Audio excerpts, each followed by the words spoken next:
Good afternoon, everyone. We're Group 5, and for our student project, we examined rat smooth muscle. We did this by removing the uterus from a rat and looking at how different drugs affected the temporal and physical factors of contraction. These drugs are phenylephrine, propranolol, and dantrolene. These drugs are already in clinical use. For example, phenylephrine can be used to counteract swelling, and both propranolol and dantrolene can be used to relieve headaches. By gaining a better understanding of how these drugs work, we can begin to expand their clinical uses or reduce their side effects. In our experiment, we looked at the following: active tension, passive tension, duration of contraction, and rate of contraction. Active tension was measured as the difference between the peak of contraction and passive tension. Passive tension was measured as the average of all of the baseline values for each condition, control, or drug. Duration of contraction was measured from the beginning of the active tension deflection to the beginning of the passive tension. Frequency of contraction was calculated by taking the inverse of the time from peak to peak.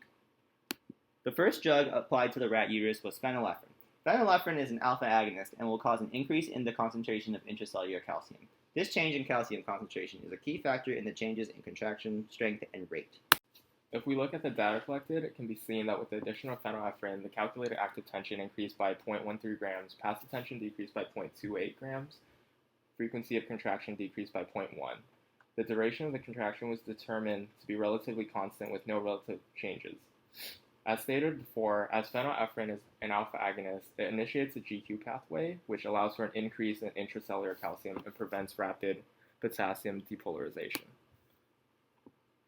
Physiologically, when phenylephrine binds to its alpha-1 receptor, it activates phospholipase C, also known as PLC. PLC then converts PIP2 to two molecules, DAG and IP3.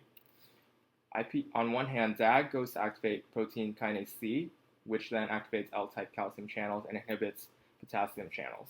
IP3, on the other hand, binds to an IP3 receptor on the sarcoplasmic reticulum and leads to an increase in intracellular calcium. And the inactivation of potassium channels allows for a longer depolarization time. The increased calcium concentration in the smooth muscle cell then binds to calmodulin. This calcium-calmodulin complex then stimulates myosin light chain kinase. Myosin light chain kinase then stimulates myosin ATPase, which converts ATP to ADP. The myosin head is phosphorylated, putting it in its active form, allowing for an initiation of contraction and pulling of actin. With regards to the collected data, there was an increase in active tension because of the fact that the increase in intracellular calcium leads to the formation of more myosin-actin cross bridges.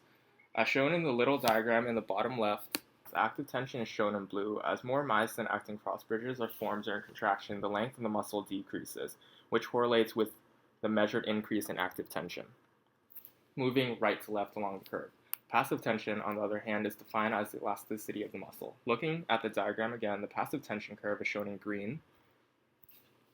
With no sarcomere structure, smooth muscle is able to shorten much more than either skeletal and cardiac muscle. The recorded contraction shortening of the uterus decreases the length of the smooth muscle, which, if you follow the curve, correlates with a decrease in passive tension. Our measured decrease in passive tension can thus be explained by the insufficient time allowed for the myosin to unbind to actin. The continued increase in cross-bridge formation due to the addition of phenylephrine, increased intracellular calcium, and activation of myosin ATPase leads to a significant decrease in time-dependent passive tension. Onto the frequency of contraction and the recorded decrease from 0.3 to 0.2. After a contraction, there is a refractory period where there cannot be another contraction. This is because myosin must be able to unbind to actin and be dephosphorylated. This process takes time, and because the increase of intracellular calcium causes an increased number of myosin heads binding actin, there is a longer time to wait before the myosin returns to their inactive state. There is no change in duration of the contraction because an increase of intracellular calcium doesn't affect the affinity of myosin to actin. It doesn't make it stay bound any longer. The second drug we tested on the rat uterus muscle was propranolol. Propranolol is a non-selective beta blocker as well as a norepinephrine inhibitor. After the propranolol was added, the active tension decreased from 5.5 grams to 4.15 grams. Similarly, the passive tension decreased from negative 2.81 grams to 3.23 grams. The frequency of contraction also decreased from 0.18 1 over minutes to 0.071 over minutes. as did the duration of contraction, which decreased from 58 seconds to 50 seconds. The decrease in all active, passive frequency of contractions and duration of contractions can be attributed to propranolol's inhibition of norepinephrine, more so than because it blocks beta receptors, possibly because there are less beta receptors on smooth muscle, and also because there was residual norepinephrine present in the rat. Because norepinephrine follows the GQ pathway, as Leon mentioned previously, it ultimately allows for an increase in intracellular calcium concentration, which initiates muscle contraction. Propranolol inhibits this pathway, so the influx of calcium slows. The decrease in intracellular calcium prevents CAM from activating the MLCK and ultimately prevents muscle fibers from contracting, which explains the decrease in active tension. This also explains the decrease in passive tension because the decrease in intracellular calcium results in an increased binding of the myosin heads to the actin filaments, resulting in a decrease in unbound myosin. The decrease in calcium also slows the rate of depolarization and thus the ability for action potentials to occur, which explains the decrease in the frequency of contraction.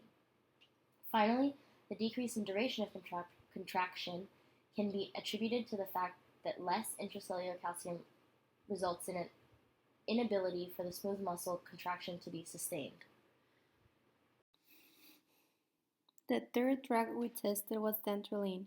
Dantrolene is a beta blocker.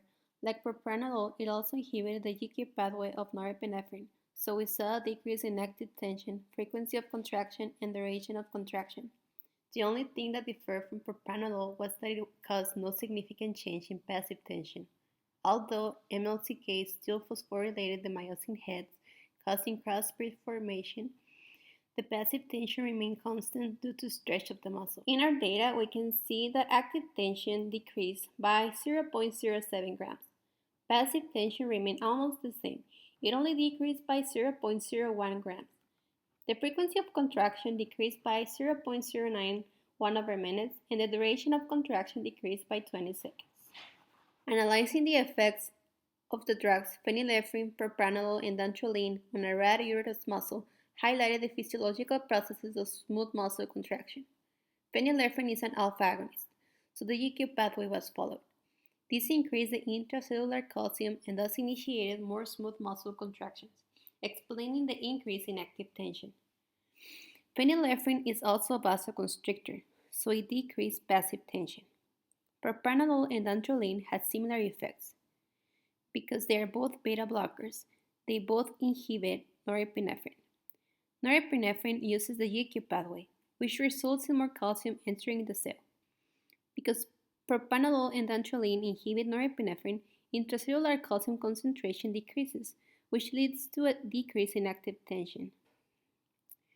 Propranolol showed a decrease in passive tension, also due to the lack of calcium present in the intracellular space over time. Dantrolene, however, had no significant effect on passive tension due to the stretch of the muscle. Understanding the manners in which the GQ pathway works was necessary to understand how smooth muscle contracts. The manner in which the drugs affected the pathway was important in confirming the physiological processes in which smooth muscles contract.